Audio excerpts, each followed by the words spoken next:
My name is Priya Singh and I am a BHMS student at NHMC Delhi.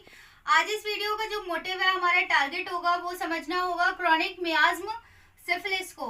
जो last video थी उसके अंदर last दो वीडियो के अंदर जो हमारी एक सीरीज चल रही है मियाज्म को समझ रहे हैं, तो फर्स्ट वीडियो थी जिसके अंदर हमने मियाज्म को समझा था और पर्टिकुलरली सोरा मियाज्म को फुली एक्सप्लेन किया था मैंने आपको। और सेकंड वीडियो जो थी उसके अंदर हमने साइकोसिस जो मियाज्म है, क्रॉनिक मियाज्म, उसको समझा था। This is the third video और आज इसके अंदर हम सीखेंगे जानेंगे क्रॉनिक मियाज्म सिफिलिस के बारे में फुल डिटेल। तो आई होप कि आपने वो लास्ट जो दो वीडियो है उसको बहुत अच्छे से समझ लिया होगा। मियाज्म का थोड़ा बहुत भी कंसेप्ट आपको क्लियर हो गया होगा। बेसिक बता रही हूँ, जो डेवलपमेंट है और प्राइमरी मैनिफेस्टेशन, सेकेंडरी, ये सब हायर क्लासेस में भी आप सीखेंगे, मतलब आगे इसकी एक अलग सीरीज बना लेंगे।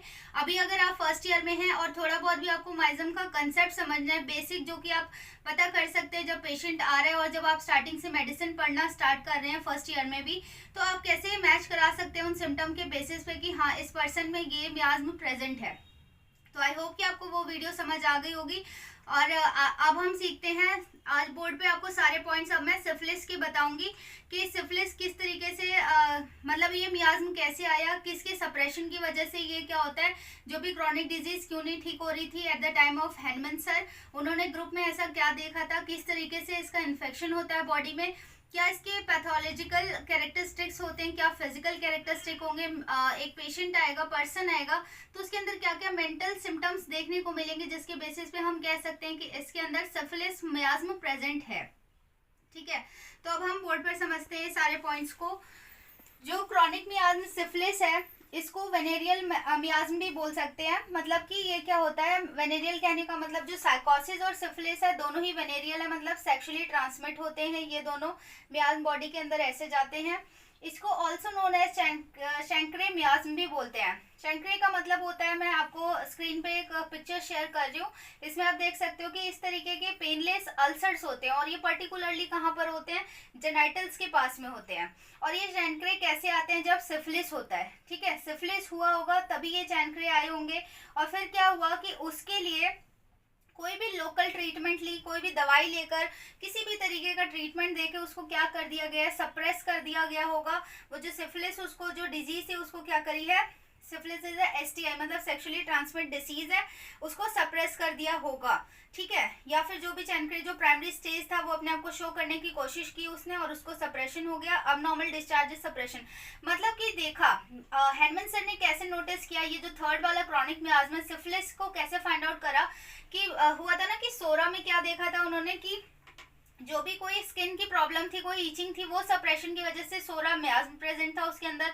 जो साइकोसिस था उसके अंदर क्या हुआ था, ओवर ग्रोथ हो रही थी उसके अंदर। जो एक बीमारी है गोनोरिया जो कि सेक्सुअली ट्रांसमिटेड डिजीज, वो भी उसके सप्रेशन की वजह से हो रहा था। क्या, साइकोसिस, मतलब कि कोई भी ओवर ग्रोथ हुई थी। और सिफिलिस के अंदर क्या है कि जो सिफिलिस एक ग्रुप ऑफ पीपल में, मतलब कि क्यों बीमारियां जो क्रॉनिक है वो वापस से आ रही थी, बार बार आ रही थी, तो उस ग्रुप का जब उन्होंने केस टेकिंग किया सर ने, केस टेकिंग में उनसे जब पास हिस्ट्री ली गई, इसलिए केस टेकिंग लेना बहुत इंपॉर्टेंट होता है, उसके क्वेश्चन बहुत इंपॉर्टेंट होते हैं क्योंकि उसी से डिजीज क्या होती है रिलेट कर रही होती है। उसकी पास हिस्ट्री हम जानते हैं, उसकी फैमिली हिस्ट्री जानते हैं, तो बहुत सारी चीजें वहां से फाइंड आउट होती है।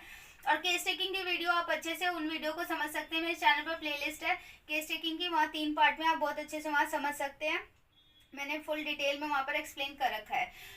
तो इसमें क्या हुआ कि जब उन्होंने केस हिस्ट्री ली तो उस जो ग्रुप था उसमें पता चला कि उनको पास्ट में सिफिलिस था और उन्होंने कोई भी ट्रीटमेंट देके उसको सप्रेशन कर दिया है।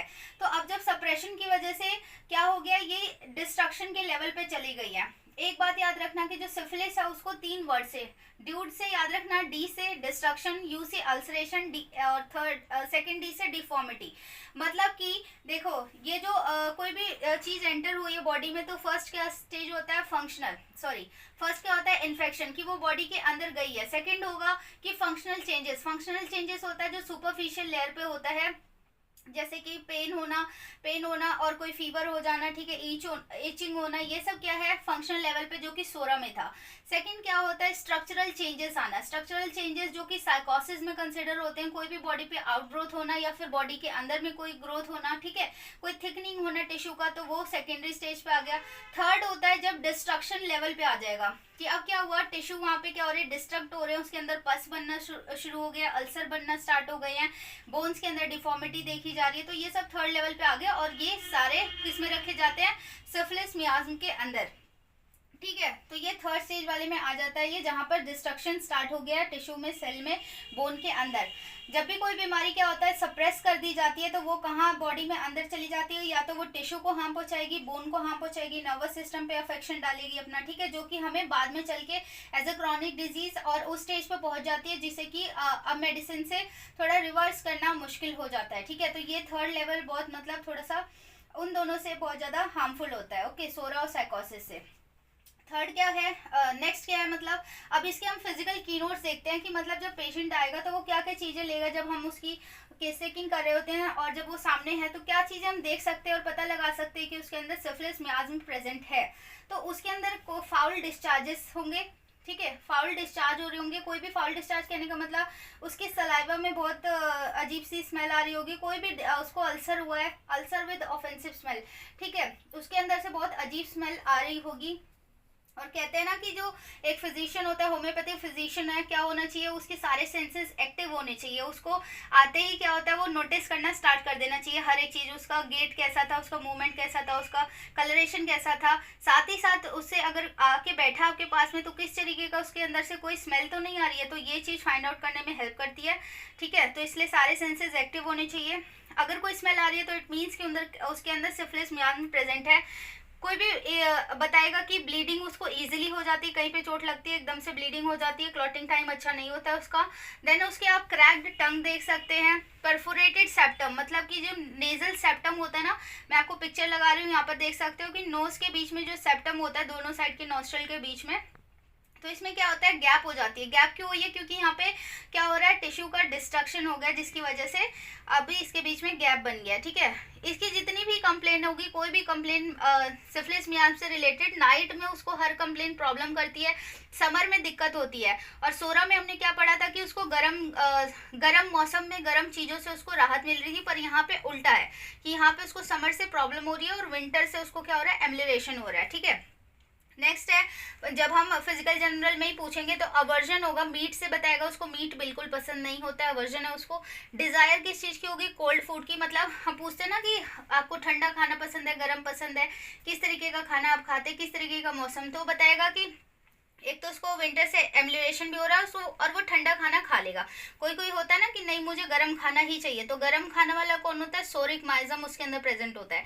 इसके अंदर कोल्ड फूड वो खा लेगा, टोबैको उसका डिजायर होता है, कॉफी की डिजायर करता है वो। ठीक है, नेक्स्ट है हेडेक। हेडेक बताएगा कि उसको ऑसिपिटल रीजन में होता है, और सोरस साइकोसिस में भी बता रखा है किस रीजन में होता है, यहाँ पर ऑसिपिटल में, याद रखना। इसको मोशन से, रेस्ट से, स्लीप, नाइट, इन सब में एग्रेवेशन होता है। मॉर्निंग में इसको जाकर वो जो सर दर्द है थोड़ा राहत मिलता है, कोल्ड से राहत मिलेगा। और नोज ब्लीड, जब नाक से थोड़ा एपिस्टेक्सिस, मतलब नाक से एकदम से ब्लीडिंग हो जाती है, तो उसको थोड़ा बहुत राहत मिल जाता है।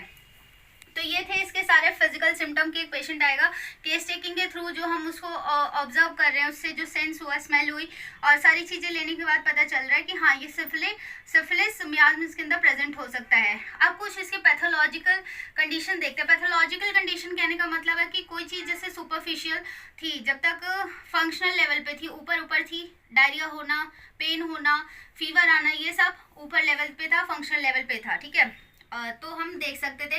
अब क्या हो रहा है, हम यहाँ पर क्या देखेंगे, पैथोलॉजिकल, मतलब कि उसकी जो प्रोसेस थी, मतलब वो जो चीज़ थोड़ी सी अंदर एंटर हुई थी, अब क्या हो रही है, वो डेवलप हो गई, काफ़ी हद तक वो बढ़ गई है। तो पैथोलॉजी में हम कैसे उसको देख सकते हैं, बॉडी में क्या क्या चेंजेस आए, क्या प्रोसेसेस उसके अंदर देखने को मिलेगा, कि टिश्यू के अंदर क्या हो गया है, बोन के अंदर क्या चेंजेस देखने को मिल रहे हैं, और या फिर नर्वस सिस्टम पे उसका क्या असर पड़ा है। तो अब इसको समझते हैं हम। तो पैथोलॉजिकल कैरेक्टरिस्टिक में टिश्यू में देखें तो टिश्यू में अल्सर्स देखने को मिलेंगे। नेक्रोसिस क्या होता है, सेल की डेथ होना, प्रोग्राम सेल डेथ होता है। यहाँ पे पिक्चर लगा दूंगी, उसे आप देख सकते हैं। आप ये सारे बस अभी पॉइंट्स याद रखो आप। डीजनरेशन होता है टिश्यू के अंदर। बोन्स में क्या दिखाई देगा, नाइट बोन पेन, उसको जितनी भी हड्डियों का दर्द होगा ना, वो नाइट में, हमने पहले भी पढ़ा कि सारी प्रॉब्लम नाइट में उसको बढ़ती है। फिर क्या, caries of skull bone, skull bone caries का मतलब होता है डीके होना। डीके मतलब कि सड़ना गलना, जो नॉर्मल स्ट्रक्चर है, शेप है, वो बिगड़ जाना। मतलब अगर दांत में भी देखें कोई कैविटी होती है तो पहले शुरुआत होती है, धीरे धीरे धीरे धीरे वो पूरा खोखला करती जाती है, ठीक है। तो इसका मतलब ये होता है, ये सारे मियाज्म सिफिलिस मियाज्म के अंदर कंसिडर होगा। नेक्स्ट क्या है, नेजल बोन डिस्ट्रक्शन, जैसे मैंने पहले बताया आपको। डिफॉर्मिटीज, बोन के अंदर डिफॉर्मिटी पिक्चर लगा दूंगी, आप देख सकते हैं, ठीक है।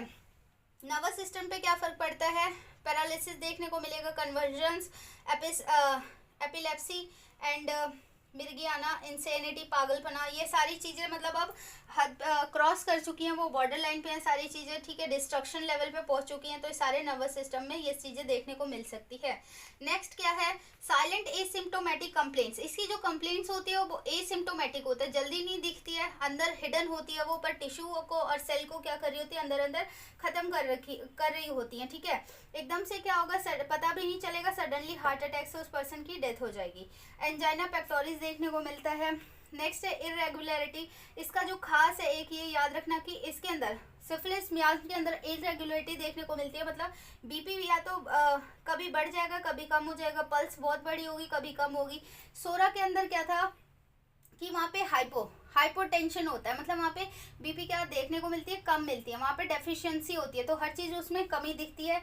और जो साइकोसिस पड़ा था वहाँ पे हाइपर, मतलब एक्स्ट्रा ग्रोथ हो रही थी ना, तो वहाँ पे हाइपरटेंशन देखने को मिलती है। बट यहाँ पे क्या होगा, कभी कम होगी, कभी ज़्यादा होगी, कोई एक इरेगुलरिटी है, मतलब कोई एक रेगुलर पैटर्न में नहीं दिखती है चीज़ें।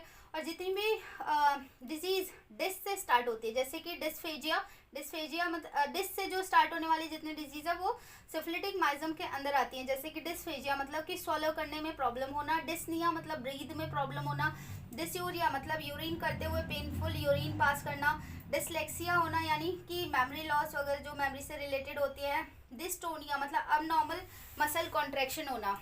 तो यहाँ तक था कि किस तरीके से सिफिलिस बॉडी में एंटर करता है, किसकी वजह से है, किसके सप्रेशन की वजह से हुआ है, क्या फिजिकल सिम्टम्स देख सकते हैं पेशेंट के अंदर, क्या पैथोलॉजिकल कैरेक्टरिस्टिक्स होंगे। अब हम देखते हैं यहाँ से कि एक सिफिलिटिक माइजम जो है पर्सन के अंदर प्रेजेंट है, वो उसके हम मेंटल सिम्टम से कैसे पता कर सकते हैं क्या। और हम देखेंगे कि कुछ कंजेनाइटल जो बाय बर्थ वो क्या प्रॉब्लम्स लेकर जो बच्चा है वो पैदा हुआ है, तो उससे हम पता कर सकते हैं कि उसके अंदर सिफिलिस मियाज्म प्रेजेंट है। और डिस्चार्जेस का क्या कैरेक्टरिस्टिक होता है वो थोड़ा सा अब हम समझते हैं। तो जो मेंटल सिम्टम है और ये सारी चीजें जो होती हैं, इसके अंदर ऐसा नहीं कि ये पर्सन खुद आके एकदम से बताने लगता है, ये हमारी केस टेकिंग में ये जो हमारी आर्ट है, एक फिजिशियन का ये आर्ट होता है कि वो चीज़ कैसे उससे निकलवाता है, किस तरीके के उससे क्वेश्चंस करता है, ठीक है। तो ये अपनी आर्ट पर है, उसको समझना, उसको observation is very important point, तभी ये सारे मेंटल सिम्टम पता चलते हैं, तब हमें पता चलेगा कि उसके अंदर सिफिलिटिक मियाज्म प्रेजेंट है। मेंटल सिम्टम में है कि वो पर्सन क्लोज माउथ फेलो होता है, मतलब हमेशा चुप चुप शांत रहता है, एकदम से हमेशा डल रहेगा, निराश रहेगा, एकदम से चुप चुप बैठा रहेगा, ज्यादा किसी से बोलता नहीं है, पैसिमिस्टिक होता है, निराशावादी, लाइक उसको अपनी लाइफ से कोई भी उम्मीद नहीं है, feels like life is useless, लग रहा है कि ये जिंदगी किसी काम की नहीं है। इम्पल्सिव टू किल और डिस्ट्रॉय, और इस हद तक उसके दिमाग में चीज़ें चलती रहती हैं कि उसको लग रहा है कि मैं किसी को अगर कोई प्रॉब्लम उसको कर रहा है जिंदगी में, तो उसे लगता है इस चीज़ को ख़त्म कर दो, उसे मार दो, डिस्ट्रॉय कर दो, ठीक है। एंगर लीड टू वायलेंस, मतलब गुस्से में चल इतना ज़्यादा गुस्सा आता है कि वायलेंस पे उतर जाता है, तोड़फोड़ करने लगता है। सुसाइडल टेंडेंसी होती है ऐसे पर्सन के अंदर, ठीक है। वो खुद से भी नहीं देखते हैं कि अपने आप को हार्म कर रहे हैं, वो एकदम से सडनली जाके अपने आप को मतलब डेथ कर लेते हैं। जैसे हम अभी पीछे हमने जो पढ़ा था कि जो एसिम्टोमेटिक होता है ना, कि हार्ट अटैक भी एकदम सडनली आ जाता है, तो ऐसे ही उसके मेंटल सिम्टम में भी है कि एकदम से वो जाएगा और सुसाइड कर लेता है, ठीक है। परवर्जन दिखता है, मतलब परवर्ट बोलते हैं, जैसे कि अबनॉर्मल सेक्सुअल एक्टिविटी, जो नॉर्मली एक्टिविटी होती है उससे कुछ हटकर ऑब्सेसिव वे में, बहुत ज़्यादा रफ वे में करता है, मतलब कि जो नॉर्मल होना चाहिए उससे कुछ हटकर ये करता है, ठीक है। मोरोज होते हैं ऐसे, मतलब ठीक है, इंसेनिटी के उसमें ही आएगा। स्टबन, जिद्दी, कि किसी बात को लेकर जिद पे बैठ गए तो उसी को है, मतलब अपनी वो चीज़ थॉट प्रोसेस चेंज नहीं करेंगे। क्या है ये, सलन मतलब चिड़चिड़ा पर्सन होता है, बहुत जल्दी चिढ़ जाता है हर चीज़ से। सल्की मतलब कि दुखी रहेगा, नाराज रहेगा सबसे, कोई छोटी सी भी बात बोल देगा एकदम से वो मुंह बनाकर बैठ जाता है। सेल्फ कंडेमनेशन मतलब खुद पर विश्वास ना होना खुद पे कि मेरे में ये कमी है, मेरे में वो कमी है, खुद पर विश्वास नहीं है उसका, ठीक है। और ऐसे साइकोसिस में कैसे था कि हम क्या बोल रहे थे कि कोई भी जो ओवर ग्रोथ होती है, जैसे बॉडी पे भी ओवर ग्रोथ हम देख रहे थे, कुछ एक्स्ट्रा होना, प्रोलिफरेशन होना, तो उसके माइंड में भी ये चीजें थी कि वो किसी चीज को लेके गांठ बनाकर बैठ जाता था। गांठ बनाना इन द सेंस की जैसे वो अपने आसपास वालों से क्या है, जेलसी है, कनिंग पर्सन था वो, कोई सिक्रेटिव है, कि होता है ना कि कोई चीज छुपा के बैठा है, कोई चीज गांठ बनाकर वो मन में बैठा होता है। तो ये था साइकोटिक का मेंटल कैरेक्टर। और सोरा में क्या था, वो खुद से ही परेशान था, वो किसी को हार्म के बारे में नहीं सोच रहा है, ना खुद को ना दूसरों को। वो क्या है, सिर्फ उसके अंदर नर्वसनेस देखने को मिल सकती है, एंजाइटी देखने को मिल सकती है, ठीक है। ये सब नॉर्मल जो ऊपर ऊपर के कैरेक्टरिस्टिक होते हैं वो सोरा में पाए जाते हैं। किसी चीज का मेंटल सिम्टम जो साइकोटिक के, आप साइकोटिक की वीडियो में समझ लेना। और यहाँ पे सारे सिफिलिटिक के आपको बता दिए कि किस तरीके का होगा। यहाँ पर ये खुद को भी हार्म पहुंचाना चाह रहा है और दूसरों को भी हार्म पहुंचाना चाहता है, ठीक है। कई बार पेशेंट बहुत इजीली बता देता है, अपने दिल की बातें शेयर करता है, पर यहाँ पे इजीली शेयर नहीं करेगा। ये एक फिजिशियन का आर्ट होना चाहिए कि किस तरीके से वो क्वेश्चन करेगा, किस चीज से उस चीज को निकलवाएगा, ठीक है। अब हम देखते हैं इसके डिस्चार्ज का कैरेक्टरिस्टिक, कि कोई भी जो वेजाइनल डिस्चार्ज होगा वो कैसा होगा, long thread, drawn into long thread. मतलब कि जो भी डिस्चार्ज होगा ना वो ऐसे फ्लूइड नेचर का नहीं होगा। जैसे ये है डिस्चार्ज, तो एकदम से जब उसको एकदम से थ्रेड की तरह बना देता है, मतलब खींचने से वो एक थ्रेड की तरह बना देगा, ठीक है। ऑफेंसिव सलाइवा, क्योंकि हमने पहले पढ़ा जो भी डिस्चार्जेस हैं उसमें बहुत ही फिटेड स्मेल आती है, तो सलाइवा भी इसके अंदर बहुत ज़्यादा गंदी स्मेल की होगी। येलो पल्स निकलता है इसके अंदर से, थ्रेड लाइक म्यूकस, कफ भी होगा तो जो स्प्यूटम होगा, जो म्यूकस होगा वो भी थ्रेड की तरह बना लेता है। अब ये जो चीज़ें हैं, चीज़ें मीन्स कि ये जो कंजेनाइटल की ये परेशानियां बाय बर्थ उसके अंदर प्रेजेंट हो सकती है, तो हम कह सकते हैं कि इसके अंदर सिफिलिस मियाज्म प्रेजेंट है। सैडल लोज होना, Hutchinson teeth, deafness, bone deformity, repeated miscarriage. देखो ये तो आपको समझ आ गया कि डेफनेस, इसको सुनाई ना देना, ठीक है। बोन डिफॉर्मिटी भी समझ गए, रिपीटेड मिसकैरेजेस, इन दोनों की मैं आपको पिक्चर शेयर कर रही हूँ, आप स्क्रीन पर देख सकते हैं कि किस तरीके के टीथ होंगे और नोज की कैसी शेप होगी, ठीक है। तो ये था पूरा सिफिलिटिक मियाज्म। अब हमने कम्प्लीटली ये कवर कर लिया है कि आई होप कि आपको थोड़ी बहुत भी इससे हेल्प हो गई होगी। जो बेसिक नॉलेज होता है एक माइज्म को समझने के लिए कि आप मेडिसिन से कैसे रिलेट कर सकते हैं, साथ ही साथ जब आप केस टेकिंग कर रहे हैं तो क्या सिम्टम देगा, वो किस तरीके की चीज़ें लेकर आया है जिससे आप पता कर सकते हैं, ठीक है, कि इसके अंदर ये वाला माइज्म प्रेजेंट होगा। और लास्ट वेरी इंपॉर्टेंट बात याद रखना कि जो king of anti syphilitic drug बोला गया है वो मर्क्यूरियस सोलिबिलिस को बोला गया, मर्क सोल इन शॉर्ट बोला जाता है। मतलब कि वो जो मेडिसिन है मोस्ट ऑफ द सिम्टम इसको कवर करता है। ऐसे और भी एंटी सिफिलिटिक ड्रग है जैसे कि सल्फर में हिपार सल्फ में भी है जिसमें कि पस बनती है, अल्सरेशन होती है, पस बनती है, पर जो मर्क सोल है वो most of the symptom cover करती है, इसलिए हम उसको किंग बोलते हैं, ठीक है। तो ये थी पूरी वीडियो सिफिलिटिक मियाज के ऊपर। आई होप कि आपको समझ आ गई होगी। Thank you so much.